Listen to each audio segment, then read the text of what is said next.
사실 요즘 논란 과정이 국회의장으로서는 참 힘든 과정이었습니다. 헌법재판소의 재판관을 구성하는 것은 헌법에 대통령 3인, 국회 선출 3인, 대법원장 3인 이렇게 해서 상권 분립 정신에 맞춰서 3인씩 추천을 하는 그런 구성권을 가지고 있습니다. 국회도 3인의 구성권을 가지고 있는 것이고요. 여기 계신 국회의원들이 다 참여를 해서 지난 3인에 대해서 의결을 했습니다. 국회는 헌법재판관 3인에 대한 구성을 어떻게 할 것인지를 의결을 했고 그게 국회의 결정사안입니다. 그래서 3인을 청문회를 거치고 표결을 통해서 선출된 3인을 보냈는데 우리 권한대행께서 두 분은 합의가 됐고 한 분은 합의가 안 됐다. 사실은 국회의장으로서 그렇게 구분하는 것에 대해서 정말 납득이 되지 않습니다.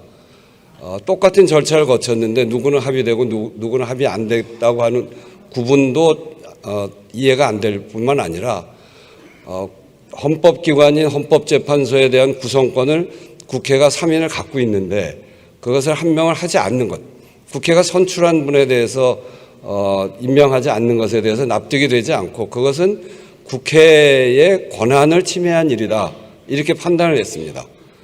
이미 3인에 대해서 선출 과정을 거쳐서 확정지었기 때문에 그것을 국회의 결론대로 하지 않는 것은 국회가 갖고 있는 구성권에 대한 권한 침해다 이렇게 판단을 해서 이 헌법재판소에 권한쟁의 소송을 한 것입니다.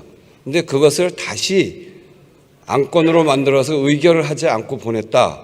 국회의장이 권한을 남용했다. 이렇게 얘기하는 것에 대해서 정말 납득하기 어렵습니다. 왜 그러냐면 그거는 국회가 선출을 통해서 국회의 권한을 행사한 것이거든요. 그래서 이미 국회 의사는 결정되어 있는 것입니다. 3인을 해달라. 그런데 이걸 제가 의사진행 발언이 아니고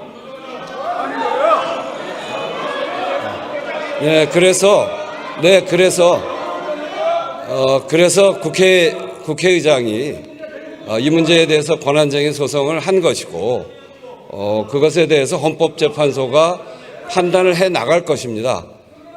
그런데 그 권한쟁의 소송한 것 자체가 큰 문제가 있는 것처럼 이야기하는 것, 제가 의사국을 통해서 그동안 여러 변호사들하고 상의한 결과 안건은 법안, 또 예산도 법안이죠. 인사에 대한 안건이 있고요. 그리고 결의안을 안건으로 해서 처리하는 겁니다. 결의안은 법적 구속력이 있지 않습니다. 그래서 이걸 법적 구속력을 갖게 하려면 법안이나 인사처럼 의결해야 되는데 이 안건은 그런 안건이 아니기 때문에 안건으로 만들어지지 않는다는 게 대부분의 견해였습니다.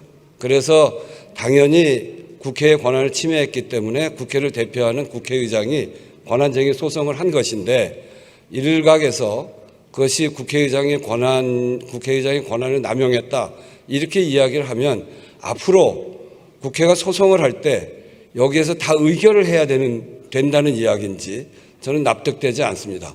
그거는 국회가 그리고 국회를 대표하는 국회의장이 당연히 해야 될 의무이자 또 권한을 축소시키는 일이기 때문에 국회 안에서 이런 문제 제기에 대해서 제가 다시 한번 어떤 과정을 거쳤는지에 대해서 또 어떤 법률적 판단이었는지에 대해서 분명하게 말씀드리는 것입니다. 박성준 의원 수고하셨습니다. 의사일정 제1항